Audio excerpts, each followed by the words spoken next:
দুর্গাপুর সড়কের এই কাজটি খুবই ঝুঁকিপূর্ণ।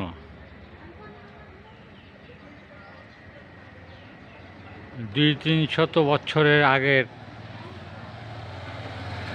এই রেন্টি গাছ, যেটাকে বলে গ্রামাঞ্চলে শিরীষ গাছ, শুকিয়ে গেছে দীর্ঘদিন।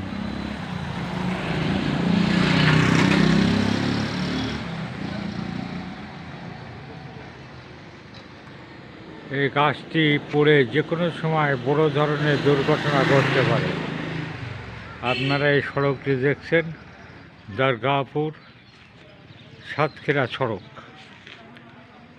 এই সড়ক দিয়ে প্রতিদিন শত শত যানবাহন চলাচল করে। ইদানিং রাস্তা প্রশস্ত হচ্ছে,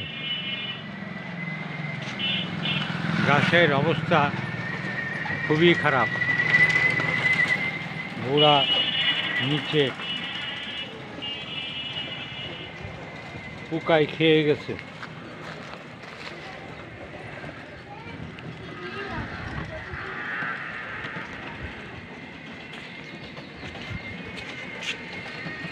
এই গাছটি যদি কোনোভাবে পড়ে যায় তাহলে পাশে এই বিদ্যুৎ লাইন এবং পথচারীদের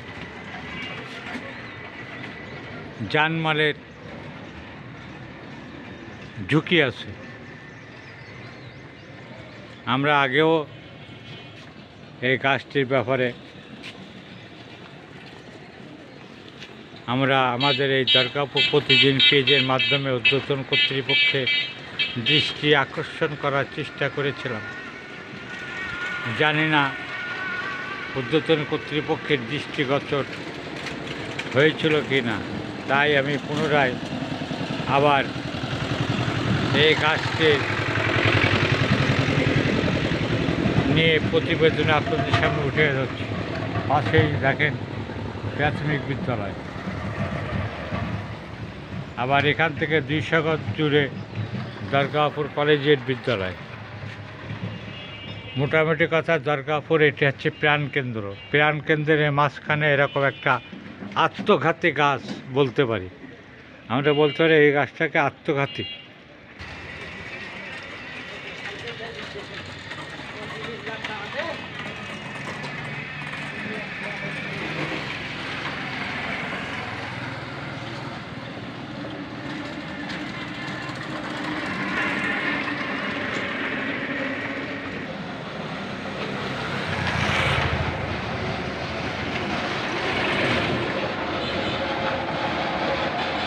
আমি আমার ইউটিউব চ্যানেলের মাধ্যমে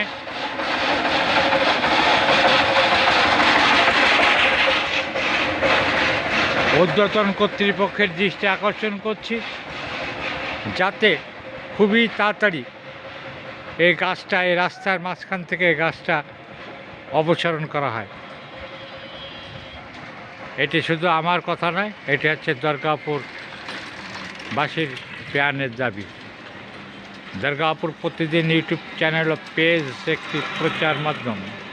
আপনারা আমাদের সাথেই থাকুন। ধন্যবাদ।